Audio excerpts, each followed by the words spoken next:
Live from the news station, this is 7 News at 11. He will no doubt be remembered as one of the most consequential judges and thinkers to serve on the Supreme Court. Next on 7 News at 11, our nation's longest-serving Supreme Court justice is dead tonight. His death and what it means for the High Court. Plus, tonight's Republican debate held right here in the upstate. It just wrapped up. Straight ahead, we have the highlights.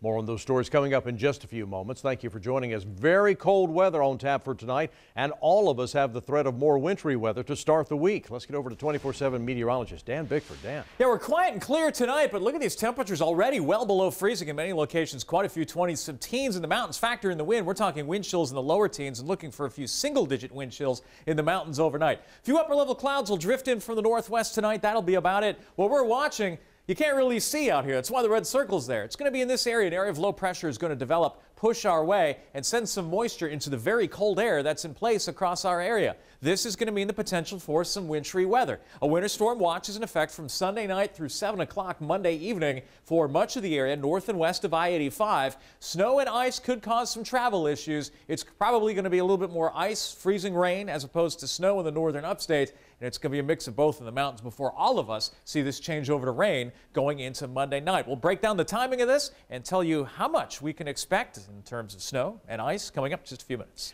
Dan, thank you. Tonight, political leaders are reacting to the death of Supreme Court Justice Antonin Scalia. It's a critical loss, not only for his family, but for the nation's high court, where he served for 3 decades. Justice Scalia passed away this morning from natural causes. He was one of the staunchest conservative members of the Supreme Court. He was a strong advocate for gun rights, privacy, and he consistently voted to let states outlaw abortion. Plus, he asked more questions and made more comments than any other justice. His death enables President Obama to nominate a 3rd justice to the High Court, but he may not be able to get past the Republican Congress before the next presidential election. Tonight, South Carolina Senator Lindsey Graham is addressing the issue. The burden on the president is to find a consensus choice and can get half the Republican conference to vote. There's got to be a consequence for abusing power. Justice Scalia's absence on the Supreme Court cannot be overstated enough because it will change the balance on the court. Right now it is 5-4 on issues, 5 conservatives, 4 liberals. And that was a huge point of discussion during tonight's Republican debate. Tonight we have team coverage here on 7 News. Right now Gordon Dill and Amy Wood are inside the Peace Center where the candidates just wrapped up.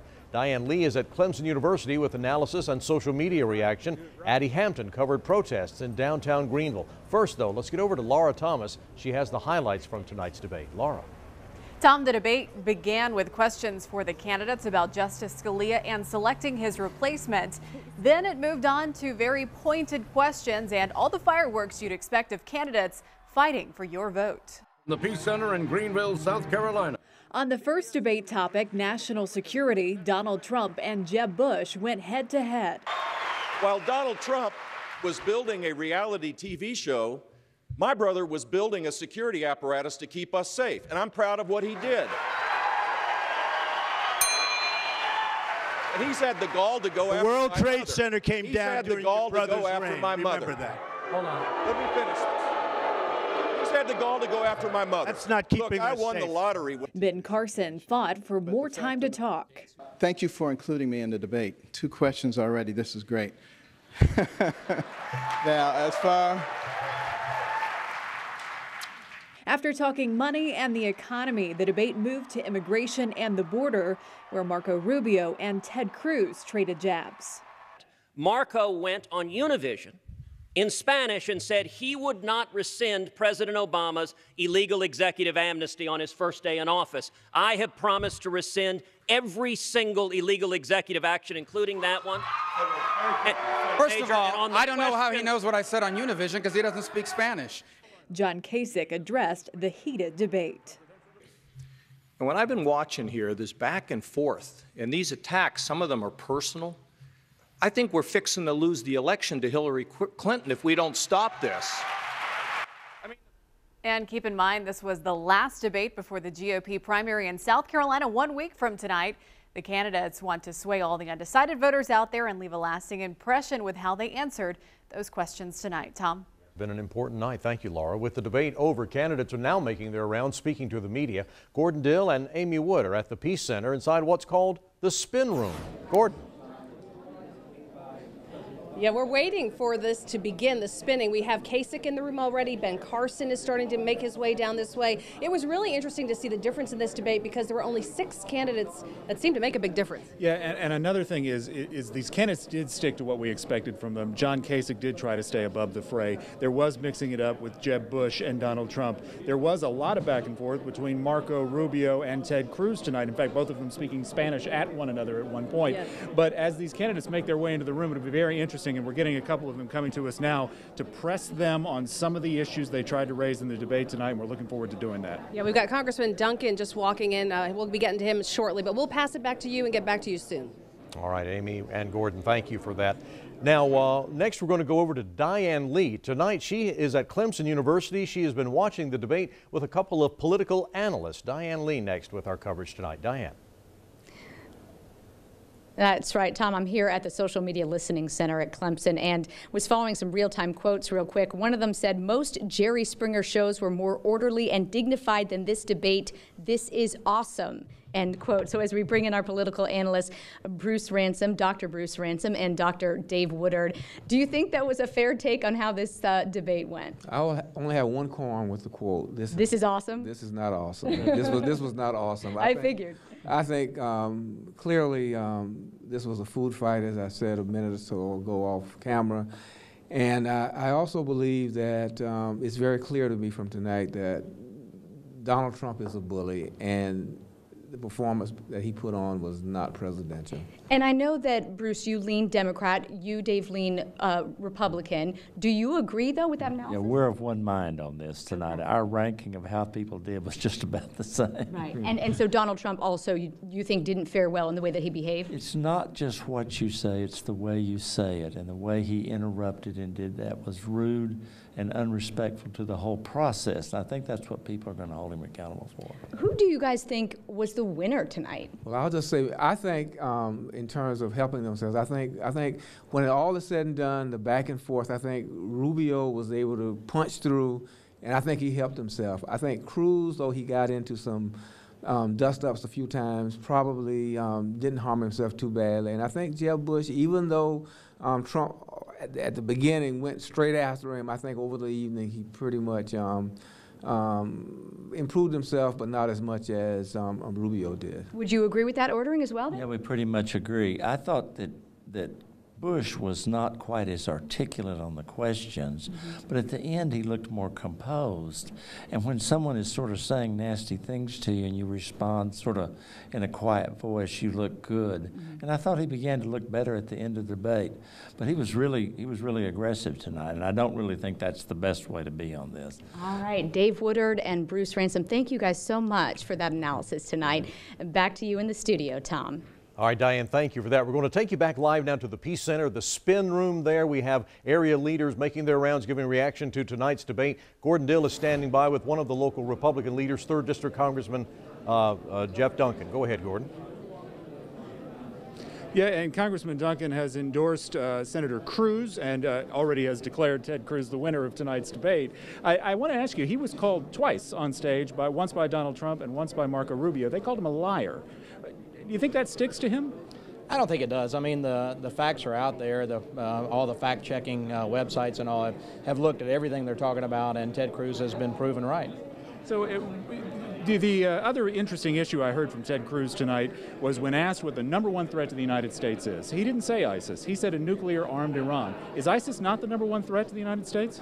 Well, I mean, I think he answered exactly right. Iran has $150 billion now to export terrorism, give to Hezbollah and the other terrorist groups they support, and continue working on a nuclear weapon. I wish you would have said the national debt, we're $19 trillion in debt. If I had to advise him, I would say that's the #1 threat to the national security of the country. The second would be Iran, and I thought he answered it absolutely appropriately. And this deal that Obama negotiated and John Kerry negotiated is bad for the country, and he said he would tear it up on day one. I agree with him. I'll support him on that. Did Senator Cruz at any time support amnesty or for illegal immigrants in the United States? No, and all the research I've done, he hasn't, and Senator Rubio has. He was part of the Gang of Eight. and he can't run away from that. That was an amnesty bill we were able to stop in the House. And so Senator Cruz was exactly right that Marco was involved in the whole comprehensive immigration reform, and which led to amnesty. All right, Congressman Jeff Duncan, thank you for your time this evening. We are now going to toss back to the newsroom. Back to you. Thank you, Gordon. We'll see you later on. Also standing by, we're going to have reaction from, there's Trey Gowdy from the 4th District in the upstate. All of his answers were substantive. He didn't get involved in the professional wrestling that we saw at some points. Couldn't have been more proud of him. I thought he was as close to perfect as you can be in a debate. Tom, we've got the congressman here who is, of course, a Rubio supporter, and also Senator Scott. We're just going to come back to you again. Thank you, Trey Gowdy.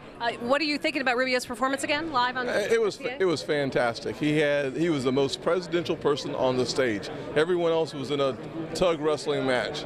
He directed the attention to the American people, talked about the solutions to poverty, talked about being the commander-in-chief on day one. He had the substance that we need. He has the character to deliver, and tonight he delivered a great performance. But more importantly, he showed his intellect, his passion for the people. This will lead the next 7 days as he looks forward to a victory here in South Carolina. Thank you both. Yes, ma'am. Back to you, Tom. All right, thanks, guys. More reaction coming up in just a little while. While the sidewalks of downtown Greenville were packed with people supporting candidates, one group of protesters wanting to raise the minimum wage headed straight down the street in front of the Peace Center tonight to make a point. Addie Hampton has been out there tonight, and Addie, they call this a strike. Exactly, Tom, and it was the first ever strike of its kind in Greenville, South Carolina, a fight to raise the minimum wage to $15 an hour. Take a look at this video. Pretty amazing video from around 8 o'clock tonight. Hundreds of striking fast food workers join other workers who claim that they are also underpaid in a march to make GOP candidates listen up. Now, they push forward stats along with their chants saying 53% of South Carolina workers are paid less than $15. Now, in addition to increased wages, they're also fighting for union rights. Take a listen to their message. I've been doing home care for 5 years. I only make $9.50 an hour. I don't make enough to afford to take care of my family. It's a struggle. I want 15 in the union, and in order for the candidates here that's running for residential campaign to get my vote, they would have to provide 15 in the union. We're all wanting to get the candidates, all of the candidates, to see us, to hear us, and we want them to know that we vote. We have a voice. Now, according to these protesters, the majority of them are African Americans. You have to know that this election is a very important one where the minority vote will pull through very strongly, and they say that the GOP candidates cannot afford not to listen to them, especially with the South Carolina primary right around the corner. I'm reporting live tonight in downtown Greenville, right across from the Peace Center. Addie Hampton, 7 News. All right, Addie, thanks. More live coverage now. Candidate John Kasich standing by with Gordon. Gordon. Hey, thank you, Tom. We are standing by with Ohio Governor John Kasich. And look, the most interesting thing maybe with you on the stage tonight is the Medicaid expansion. In South Carolina, Governor Haley said no to Medicaid. Your state accepted the expansion. Is that a problem for you? Is that a problem for you with South Carolina voters who rejected it? I think when they hear, what we're doing, I mean, we are treating the mentally ill, the drug addicted, and the working poor. Our crowds are growing. Polls show us rising. We'll be fine. And, there's not any, I think that if people in South Carolina heard exactly what I'm doing and why I did it, I think they'd probably like it. Yeah, well, they seem to like it in growing parts of America because you know what? If you don't treat the mentally ill, they end up in a prison or under a bridge. And if you don't treat the drug addicted, they're just in a revolving door in and out of prison. And the working poor live in the emergency room. So, but look, every state's got to figure out what they have to do. But I don't shy away from it. I tell everybody exactly what I've done. The Medicaid expansion was a part of Obamacare. So the accusation made from your opponents is that in a way you've supported a part of Obamacare. Well, look, Ronald Reagan expanded Medicaid 5 times, okay? We can expand Medicaid without Obamacare. I've actually sued the federal government over Obamacare. I didn't set up a state exchange. I want to repeal Obamacare because it's a bad program. But let's not get the two confused. And maybe sometimes politicians, instead of saying what they're for, sometimes they'll distort facts. But the fact is, I've never supported Obamacare, but I do believe we've done the right thing in controlling Medicaid and giving everyone a chance to get their their God-given purpose back. It did seem like you're still making that conscious effort to stay above the bickering on stage. Do you think you pulled that off? Well, I think it was like a demolition derby, and my car's still going around. So, look, I want to tell people what I'm for. I don't want to spend my time after somebody else. You know, the issue of immigration comes up, I state my position. The issue of taxes comes up, I state my position. I mean, that's how I think you win people. Not just with, by the way, not just with your head, but with your heart. And I think people got to see some of that tonight as well. All right, Ohio Governor John Kasich, thank you. All right, thank you. Appreciate Love it. All right, let's send it back to you, Tom. All right, Gordon, thank you. Whenever there's a political event in town, protesters show up en masse, hoping to draw attention to issues they care about. There were at least 8 rallies held tonight, most of them in support of candidates, but others highlighted social and political issues. The most spirited rally was on immigration. Oh, I can't wait till they have Sharia law. You women got to wear burqas and be submissive to men. You're so stupid. Tough guy? Tough guy? Go join the Marines. Let's ignore. That's what I thought. That's what I thought. Trump supporters trading barbs with the United States of Immigrants. That's a pro-immigration and diversity group comprised of Christians and Muslims who chose the backdrop of the GOP debate to highlight their message of inclusion. That's exactly the reason we're here, to really confront a lot of this xenophobia that's growing and to give a pro-immigration, pro-refugee message here in the upstate. There were other rallies that were much more tame. Global Zero is working toward nuclear disarmament. Organizers told us they approached groups from both parties, and there appears to be bipartisan support. We're going to have much more debate coverage coming up for you next here on 7 News. Stay with us. All right, we have Gordon Dill and Amy Wood in the spin room at the Peace Center tonight, hearing from candidates, various local leaders about reaction to tonight's debate. We're going to go back to them now, specifically to Gordon Dill, for more reaction to the debate. Gordon. Yeah, and we are still getting a lot more. In fact, let's send it to Amy Wood, who is standing right next to Donald Trump. If you guys will pitch over to her, I believe she can get a couple of questions in with Mr. Trump. Let's send it to her. I thought it was my best debate. We're from Atlanta. How important is the SEC primary to you? Very important. I love Atlanta. Mr. Trump. Mr. Trump, can you talk to Kids Press and to WSPA? Thank you for being here. Tell us how you did tonight, sir. I think we did great. Today was a great night. This was a great night. Do you think it was at all a mistake to go after G.W. Bush when he's so popular? No, just a question of mass destruction. Do you think we had there weapons of mass destruction? And they didn't. People understand that. People understand. Wonder Trump, for the kids. For the kids. Question? Can I have a question, Mr. Aw, too bad.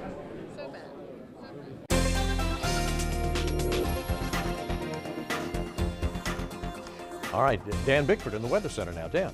Yeah, we are looking at a weather that is changing. Some cold weather is working into the area, and well, we've certainly been feeling that. We're going to be cold and dry on Sunday with some clouds working in place. However, a few mountain snow showers are going to be possible. First wave of moisture moving in ahead of a bigger storm that's arriving Sunday night into Monday. That could mean some wintry weather for all of us. That will move out. We'll warm up behind it. In fact, a big warm up is on tap for later in the week. We'll wake up tomorrow morning very cold and mostly cloudy, 7 a.m. Some snow showers to the northwest. Some of these are going to make a run at the mountains as we go into the afternoon. So don't be surprised to see a little bit of light snow in parts of western North Carolina. Farther south, just some clouds. Obviously, we're all going to be very chilly. Now, as we go through Sunday night and early Monday morning, this batch of moisture moves off to the east, but by daybreak, more snow develops in the mountains. That will reach into the northern upstate and then change to sleet and perhaps a little bit of freezing rain. Notice 7 a.m. we have some of that in the area, but a lot of folks end up just cloudy. It does look like most of the precipitation we see during the day on Monday is going to be on the light side, and that's going to be a good thing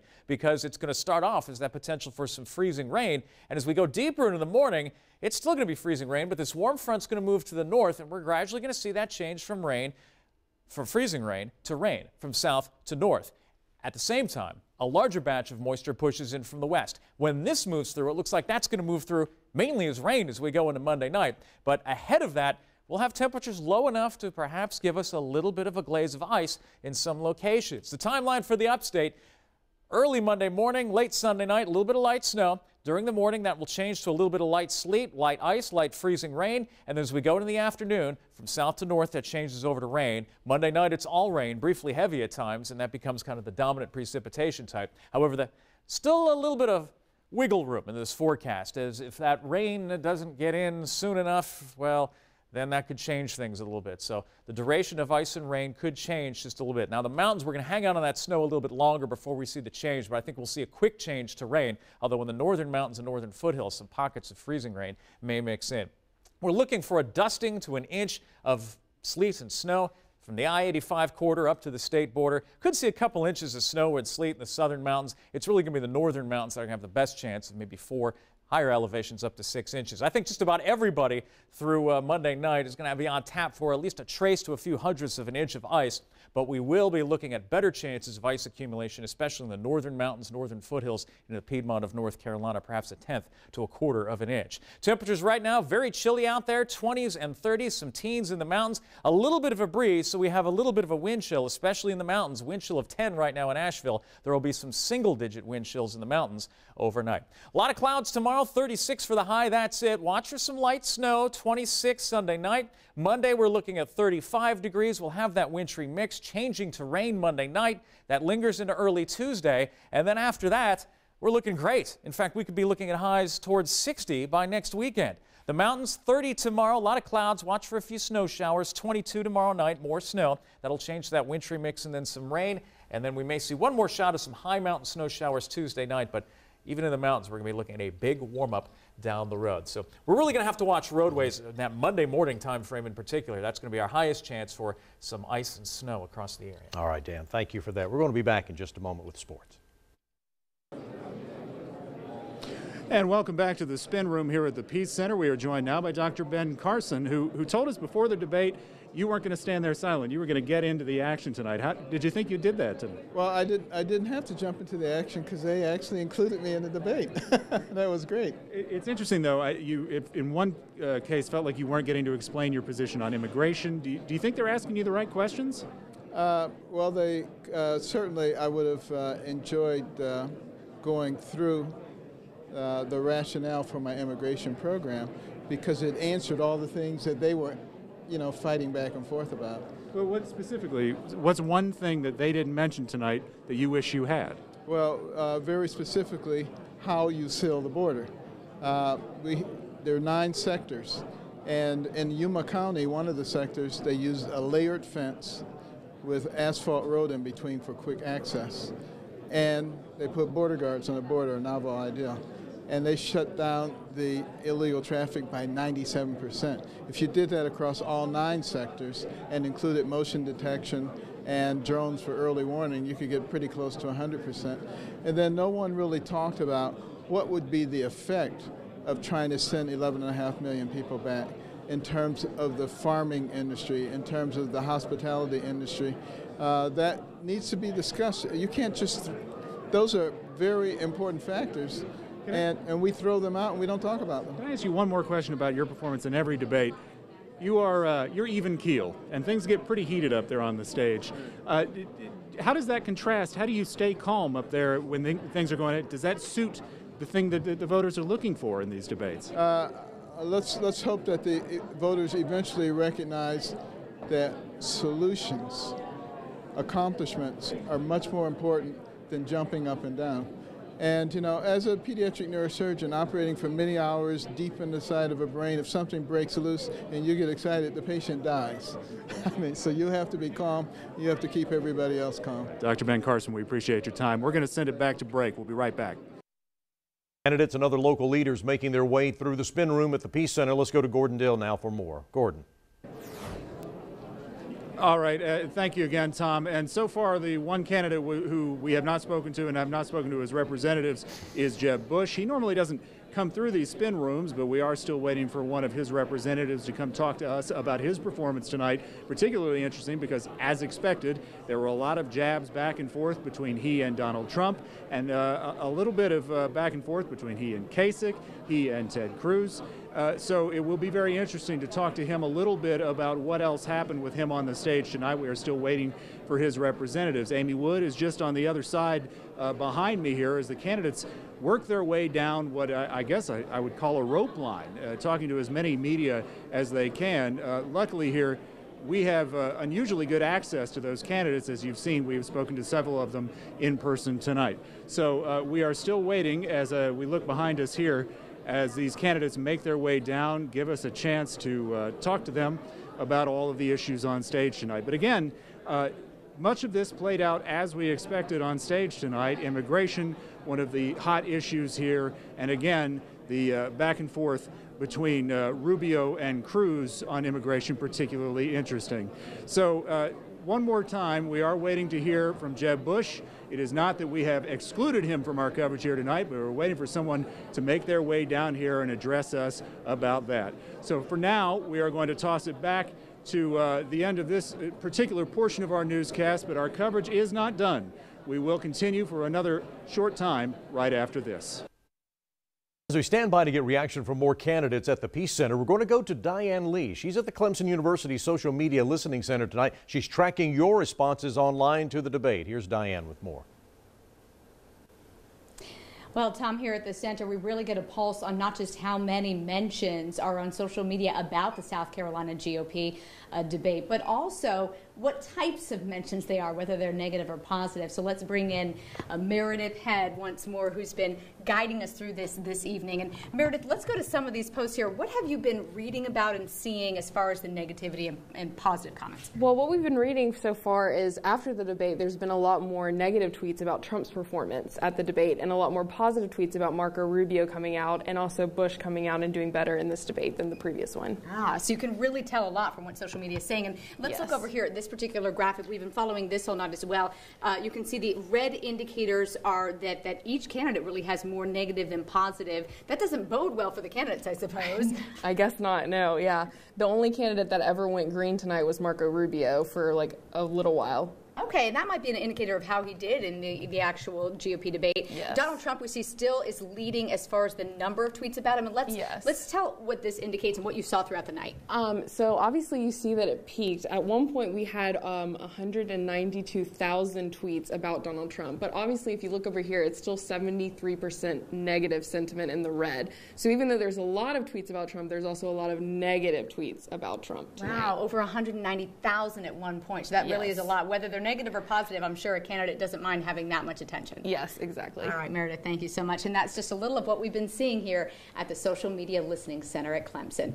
I'm live tonight. Diane Lee, back to you. All right, Diane, thank you for that. Even though we've had the debate tonight, there is still an awful lot of political activity that's going to be happening in South Carolina over the next week. We're going to give you a look now at some of the things that are going on. Monday, Donald Trump plans to host another upstate rally. According to his website, that'll kick off at 7 p.m. at the TD Convention Center in Greenville. This event is free, but you do need to register for tickets in advance. Now, Monday night, Republican Ben Carson also plans to get face-to-face with upstate voters. He is scheduled to be at Revive 14 at the Spartanburg Marriott beginning at 7 p.m. That event is free as well, but again, in this case, you need to register for tickets. On Tuesday, you can catch Republican Ted Cruz at a public rally in Anderson. The Texas senator is scheduled to be at the Anderson Civic Center between 7:30 and 8:30. To register for this rally or other upcoming candidate rallies, log on to WSPA.com, then click links in the big blue box on our home page. Now, note this, too. This week, CNN is going to be hosting 2 town halls in South Carolina, one Wednesday in Greenville. It'll feature three of the Republican candidates. We're going to have more on that in just a moment, but we have Congressman Mark Sanford standing by. Kasich had a great performance tonight, but I don't know if the demographics of this state and the time of in terms of the mood of the country right now favor him. So I think it's, a real toss-up between, Bush and Rubio, one of those two, and I think it's going to a three-way jump ball coming out of South Carolina. I think it's going to tighten. I think it's Trump, it's Rubio, or Bush, and Cruz. Where are you going to put your chips? 3. I'm watching. I'm spectating. Still not ready to put them down? Is there a path forward for anyone else to make the nomination? I'm going to support who the nominee is. That's all I know. And as to what comes next, based on other electoral considerations, don't know. Anyway, pleasure. Take care. Thanks. All right, well, the spin room remains a very busy place at this hour. We're going to go to Gordon Dill for more now. Gordon. Yeah, thanks again, Tom. We are still waiting and hopefully getting former Pennsylvania Governor Tom Ridge here on behalf of Jeb Bush. We do want to go over a couple of the things that started off this debate and a little bit as we expected here today is that we expected and we were delivered with coverage of Justice Scalia's death. They began tonight with that moment of silence. But in this case, each of those candidates took similar positions on what they would do if they were elected and what they think should happen next. Each of them hoping President Obama will not nominate somebody, although he came on at 8:30 tonight to say that he will. Donald Trump taking a slightly different position, saying he assumes that the president will do that, but begging the Congress, specifically the Senate and the Senate Majority Leader, Mitch McConnell, to stall and delay that nomination until what they presume will be a Republican president elected in this November. So that did deliver a little bit on the expectations we had for how they would deal with Antonin Scalia here tonight. What was a little surprising from the floor here and with a lot of the journalists watching with us is that that did not push things further and further into discussion about the Supreme Court tonight, because normally in these election cycles when people talk about the Supreme Court, they begin to talk about those social issues. I mean, the Supreme Court in recent years has ruled on things from Obamacare, gay marriage, immigration policy, and so we expected that tie to the Supreme Court and now the open seat left by Antonin Scalia to be a bigger part of each of those discussions. But instead, the candidates, except for maybe Governor Kasich and Dr. Carson, seemed a little more interested in taking shots at each other on those issues of immigration and on national security. Some of them, frankly, repeating some lines we've heard quite a bit. So, Tom, we'll send it back to you, but it did deliver on a lot of what we expected to hear here tonight. Yeah, it was a feisty debate, all right. Gordon, let's explore another aspect of what happened tonight. We can see there was a lot of media there tonight. We could hear and see that there were plenty of people from the various political camps there tonight trying to clap the loudest for their candidate as they answered questions. But did you get any feel for whether indeed the crowd included any undecided voters, people who were still checking out the candidates, what they stand for, and trying to make up their minds? They got a week left.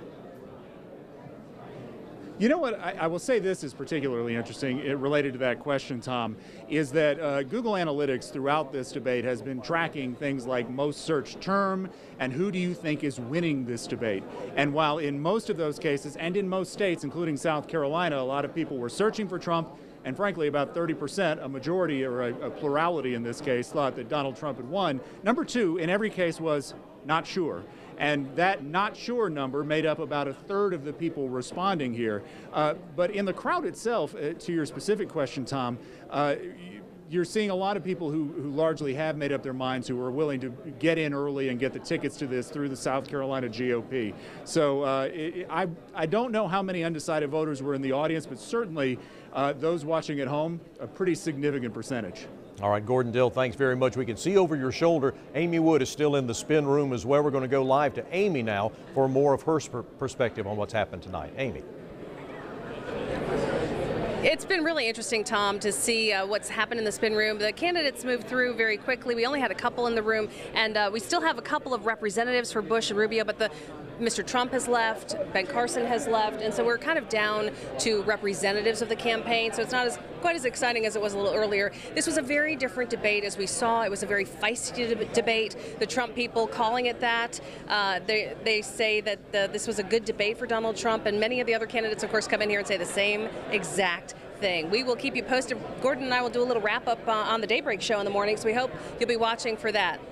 Amy, we couldn't hear everything that Mark Sanford had to say just a little while ago, but I thought I heard him say that he was just there tonight as an observer. So has he not made an endorsement? He's a former two-term governor. He has not, Tom, but I'll tell you what he did. He made a prediction. He does not believe. He says South Carolina is a three-punch ticket, and only 3 people will get out of here, and he is saying that Ben Carson and Kasich, he doesn't think that they will survive after South Carolina, or at least early on after this point. So we will see what happens, as the governor has not committed to a candidate. I said, who you're putting your chips on, sir, and he would not give us an answer. So he's still holding out on his pick, and we'll keep you posted when we hear who Sanford supports. Okay, we had plenty of coverage tonight about what we expected to happen, Amy, from this event, but can you tell me, if you're still with us live, can you tell me if you came across any surprises from this event, anything that happened that you weren't really expecting to see at this event?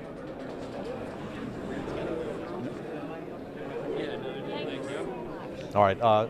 We'll hear more from Amy in just a moment. She's collecting more information, checking out more of the candidates and the leaders who are in the spin room. Let's go to Gordon Dill now for more. Gordon. Yeah, I can tell you one of the reasons you would lose Amy's signal in here is because it gets pretty hectic. What happens if in these spin rooms, first of all, it is exactly what it sounds like, and you've heard from a lot of the candidates and their representatives tonight. So there is this sort of continued insistence that every candidate won the debate. David Axelrod, who ran President Obama's campaign a few years ago, famously said, the spin room is where you try to convince everybody they didn't see exactly what they just saw. So we're getting a lot of that, and then a media horde, if I can call it that. And I don't know, Jason, how much of this you can see back behind me here, but what happens is there's a railing back here. It looks like a red carpet rope line to a certain extent, and media outlets from all around the country, cable news outlets, and some of the networks, frankly, are on the other side of this line here this evening. And so what they're trying to do is fight for that soundbite, the one where everybody tries to clarify their candidate's position on each one of these issues. So we're getting a little bit of a perspective, Tom, as things appear to be wrapping up here in the spin room from the candidates. But I don't know, it does sound to me, and I reckon to most of the folks watching at home, like a lot of the issues that were very contentious up there on stage tonight are going to remain so over this next week in South Carolina. And the one thing we can be sure of is that all of these candidates, whatever happened out there tonight, you're going to hear a lot, both in your neighborhood, on your phone at home, and on 7 News over the next week. Tom? Yeah, as far as the Republican candidates go, they have one more week to sway voters in South Carolina. Gordon Dill, thank you. Now over to Amy Wood for more. Amy. All right, well, we have the Democratic Party chair. We have Jamie Harrison with us in South Carolina. He's the head of the Democrats in South Carolina. Jamie, what was your take on this debate this evening? Listen, we were watching a debate for the most powerful position in the world, the United States presidency. But yet, tonight's debate, we heard discussion on underwear, cursing, and about somebody's mom. It was an embarrassment. Instead of talking about the issues that are important to the American people, important to the people here in South Carolina, like the fact that we have rural hospitals that are closing, that there are 250,000 people in this state that don't have health care, that our roads have potholes that are big as I am. I mean, instead of talking about those issues, we were talking about cursing. To be fair, though, there was discussion of issues in between those rather bizarre moments. But contrast this debate to the debate you saw a few days ago with Bernie Sanders and Hillary Clinton. You didn't hear any of this stuff. It's sort of flashbacks to middle school. I mean, seriously, not only are the people in this country watching this, but everybody around the world is watching who's going to be the next president of the United States. Big winner wasn't on that stage tonight. The big winners were Hillary Clinton and Bernie Sanders, because we would take that contrast any day of the week. I mean, it's not. And I feel badly for the Republican Party. I feel badly that this debate took place here in South Carolina. It could have taken place in Georgia somewhere. I would have felt better about it. It's not where I think the grand old party has been. And again, it's a sad day. Really quickly, the Supreme Court death today with Justice Scalia passing away, that's a big issue on the plate. The president is talking about moving forward with a nominee. Where's the DNC in South Carolina on that? Well, with a constitution where the president of the United States, that is his responsibility. It is to nominate someone that the Senate will consider, and they will vote up or down on it. And so, you know, you have these guys here who are talking about the importance of the Constitution and adhering to the words of the Constitution, but in the same breath they're saying, but this president shouldn't have that opportunity. Well, you know, the Constitution doesn't parse and say, well, you can only nominate in years that aren't election years. It just says the president has that appointment power. And so, again, you can't have it both ways. Either you believe in the Constitution as it is written, or you don't. Thank you. Jamie Harrison. He's with the Democratic Party in South Carolina. And again, they have this courtesy, Tom, where the Republicans go to the Democrats debate, the Democrats come to the Republicans, and so he is here to provide some perspective and some balance from the Democrats' side of things. Back to you, Tom. Yeah, the chairman of the state Democratic Party in a beehive of Republican activity tonight. Amy, thank you. Now, we are making it easy for you to keep up with the list of presidential candidates now that more have dropped out of the race. We have 6 left. Log on to WSPA.com, and from the News tab, click on Elections, Government, and Politics. You'll find candidate biographies, you'll find polls, plus you can submit your voice of the voter questions, and we'll work to get those answered for you. Over now to Gordon Dill, standing by in the Peace Center with more. Gordon. Yeah, thank you, Tom. And actually, Amy's right here with me because the two of us are trying to maybe put a period. I'm 6'5", so what we're doing is trying to make this look a little more reasonable, to be honest. And one of the things that I know you're a crusader for social media, sure. And that was such a huge portion of tonight's debate, and we've been watching the Google Analytics and all that come in tonight. Anything that surprised you with the Google analysis of what happened in here? I think that it was interesting because we saw certain things pop. There was a real-time analytics that showed you who was being searched at what point of the debate, and it really did fluctuate.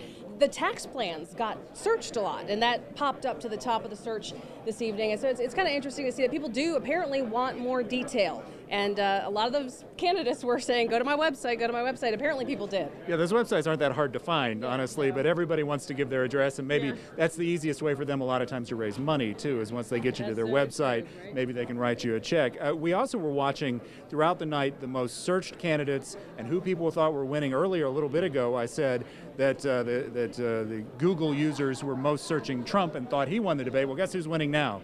Not sure. Yeah, so not sure. It does show a little bit about sort of how people are interpreting and digesting it when you look at that Google stuff. Well, and there still are so many people out there who are trying to make up their mind. This process is supposed to help you do that. And again, there is that opportunity to kind of take the bullet points, the little bright moments you saw from someone you liked, and then do the digger deeping and get your information about the candidate so you feel comfortable when you get to that voting booth. Okay, one more nugget of information that you dug up today that I thought was very interesting. Yeah. Okay, so the mayor of Greenville has endorsed a candidate. You talked to the mayor's wife. Tell me about this. Well, the Knox White endorsed Marco Rubio just Friday, in fact. And now I ran into his wife in the lobby and I said, so who are you? Are you supporting Rubio? And she said, I haven't made up my mind. She said, I'm going to the debate tonight to see what I think. Can't find her right now to find out if she has decided, but it's interesting to see. And she said, everybody makes up their own mind in our house. I don't do just what he does, although she says she tends to agree with her husband ultimately, but she's still making up her mind. Don't you get the feeling there's a lot of that going around and people watch the debate? One spouse has made up a mind? Yeah, absolutely. All right, well, we're going to send it, Tom, back to the studio now as we continue to wrap up our coverage here from the Peace Center tonight. Well, that's certainly the situation in my household tonight, too. My wife was saying she hadn't made up her mind. I said, watch the debate. I think that's what she did. Yeah, there you That's go. exactly right. All right, well, our thanks to Gordon, to Amy, to all of our 7 News team in Greenville and other locations tonight for the outstanding coverage. We certainly do appreciate it. Well, we do thank you for joining us for this extended edition of 7 News at 11. We're going to have continuing coverage of campaign 2016 for you, plus more about the GOP debate. All of that will start at 6 in the morning on Daybreak. Of course, we'll have the latest, too, on this wintry weather that's moving in. Thanks for watching tonight. We hope you have a great evening. 7 News is always on air, online, and on the go. We're proud to be the news station.